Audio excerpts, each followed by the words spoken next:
Brooklyn Independent Television. By providing a home for a diverse group of artists, the Act Now Foundation takes its audiences on a journey that enriches and acknowledges all cultural backgrounds.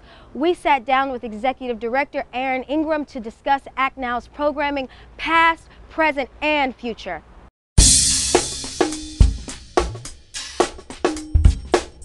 What Act Now Foundation is, we're a theater and film company where we focus on films and theater pieces that deal with people of color and people from Latino descent. What really spawned it from for me being an actor and the frustrations of being an actor and listening to a lot of my friends complain about there's just not enough representative roles or not enough productions that would help facilitate stories that they think that what's needed in the community. So I took it upon myself to start organizing Act Now unofficially, and then after a few years, after I start learning and working with some other nonprofit arts organization in terms of how to structure a company, I created Act Now Foundation in January of 2004. Well, when I first started Act Now Foundation, I knew I had to start developing some signature programs. I searched back in my mind of some of the things that I enjoyed when I was an actor and a director. And one thing I really enjoyed was a film lab where I used to see, it was called Black Cinema Cafe, where they used to showcase short films in the late 90s.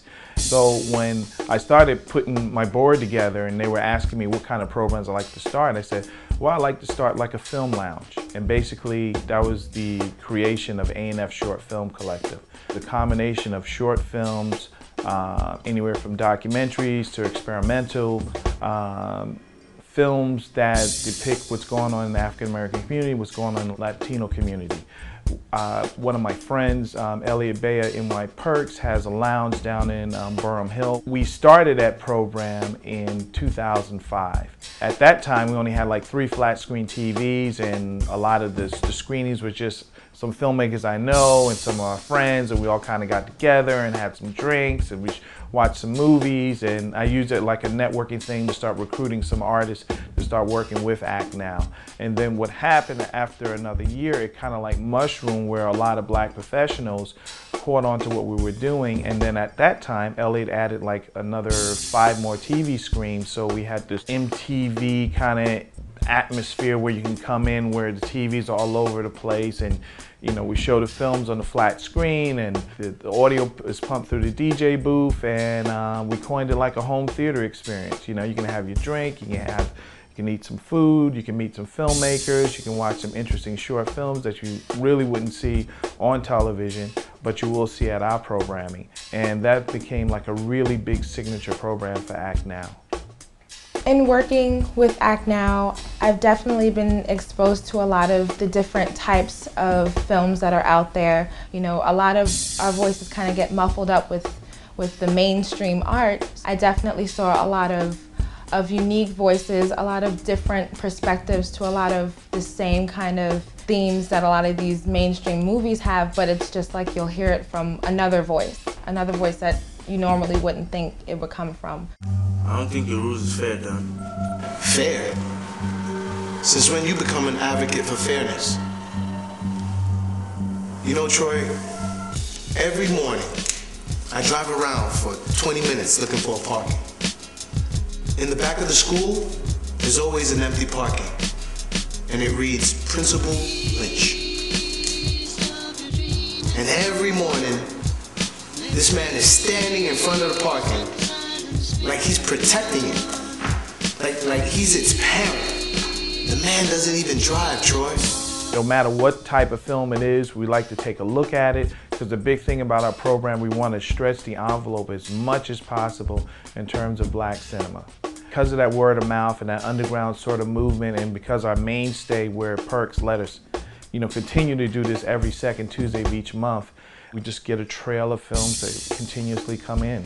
And each month we come up with different themes. We'll have themes about family, we'll have themes about sex, cultural differences within our own culture. As a patron of a lot of the A&F short film collectives as well as the events, I absolutely adored a lot of the short films that were screened because they all had their own unique aspects and their own, diverse thoughts and meanings, and it brings together a lot of people because everyone has their own diverse thoughts as well as, a lot of the films that we screen. So it's just a whole bunch of ideas coming together and it just comes out to be something very beautiful.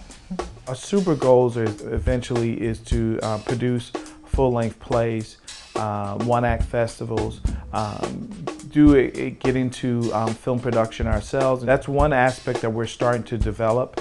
Right now, we are building a very, very good, clientele of people who are supportive in terms of the type of work that we're doing. So overall, our objective and part of our 5-year plan where we can incorporate all these different various programs, even incorporating youth theater, from like film screenings, monorail jams, full-length plays, film production, and really be a thriving, exciting film and theater company that's located in this cultural arts district.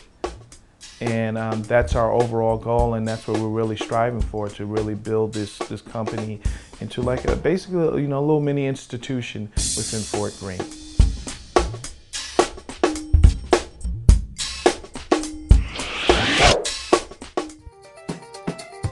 Brooklyn Independent Television on the BCAT TV network.